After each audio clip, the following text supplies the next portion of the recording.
Alright, I get this question every year, so I just wanted to give you a little quick tutorial on how to archive your email.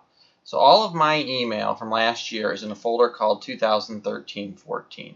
I have a whole bunch of subfolders in that and subfolders in that. Now this email I want to keep, but I just don't want to keep it in my active account. I want to put it on a CD-ROM or on a flash drive and have it in case I need to refer to it. So what we want to do is we want to create a personal storage folder and move this into it, along with any of the sent items that I previously had. So what I'm going to do is I'm going to come up here to Home, or actually, excuse me, File, and then New Item, and then More Items, and you'll see that Outlook data file, it's called a PST, personal storage file, is right here. So I'm going to click on Outlook data file, and then it says which type do you want. I'm going to say Outlook data file. Okay. Then I'm going to tell it where I want to save this. Now if I put it on my C drive and my machine gets re-imaged, I lose all those. If I put it on my F drive, it takes up quite a bit of space. So that's up to you. I'm going to put it on my C drive right now in the temp folder in my main C folder drive, and then it will be there for me to copy to a flash drive or a CD, and I'm going to call it 2013-14 emails. Okay, I click OK.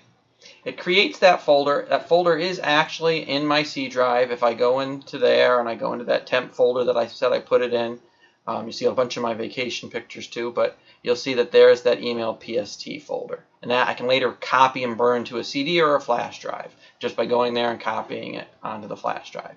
So what I now need to do is take all of my emails here and put them into the PST folder here. So what I'm going to do is I'm going to take this and I'm going to drag it down here and I'm going to drop it. Okay, what it's going to do is it's then going to copy all of those emails into that PST file. And you'll see that on your C drive, the size of that folder gets much bigger.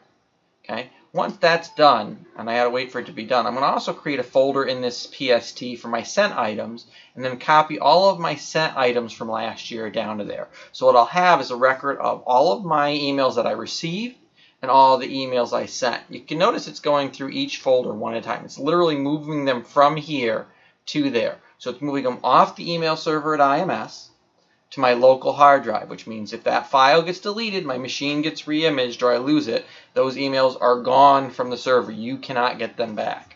They are backed up in terms of foilable requests and stuff like that from IMS, but they're not accessible to you anymore at that point. So I'll give this a second or two more, and hopefully it'll finish up so I can show you how to move the sent items over. But it's actually copying each folder one at a time, and you can see it's copying all the messages it takes. So it takes several seconds for each folder to do it, and I had quite a few folders in there. So I wouldn't do this if you're ready to leave for the day. Let it run. Okay. All right, part two now is creating the sent folder. So I'm going to come down here to my PST file. I'm going to right click on it, and I say I want to create a new folder. I'm going to call this sent items.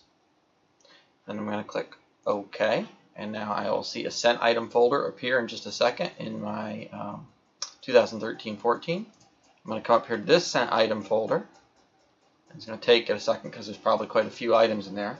I'm going to hold down Control and A on my keyboard, and it will take all of those messages and highlight them in just a second. There are 3,657 sent messages in there, so it's going to take it a second to do that. Once that's done and they're all highlighted, I'm just going to drag them from the middle column over to my sent items folder in the archive that I created, the PST file. So like I said, it will take it just a second to select all of them, and then I can move them. I can also try doing this. Let's see, collapse all groups. And let's see if I can hold down the Shift key and click on the bottom one. It highlights all of them. And then I can just move them over to my sent items folder. So now it is copying every sent item I had up till today and moving them over. So what essentially I've done is I've created an archive that has all of my stuff from last year. And now my inbox has just the 24 messages. There's no storage folders over here. I'm going to go ahead and I'm going to right click on my deleted items and say remove empty folder. There it is. I'm going to permanently delete them. So now I've essentially got a brand new mailbox. It's completely empty except for the few inbox items I have, and I can start the year off with a clean slate. And then I'll just go into my computer, go into my C drive, go into that temp folder where I saved it, and now this PST file is going to be quite large. It's 474 megabytes, so it'll fit on a CD. You can copy it to a flash drive, especially if you have like a 16 gig flash drive, and you'll have it there in the future. Okay, you do need to restore a PST if you want to be able to access those emails in Outlook, and that's a different video. Thanks.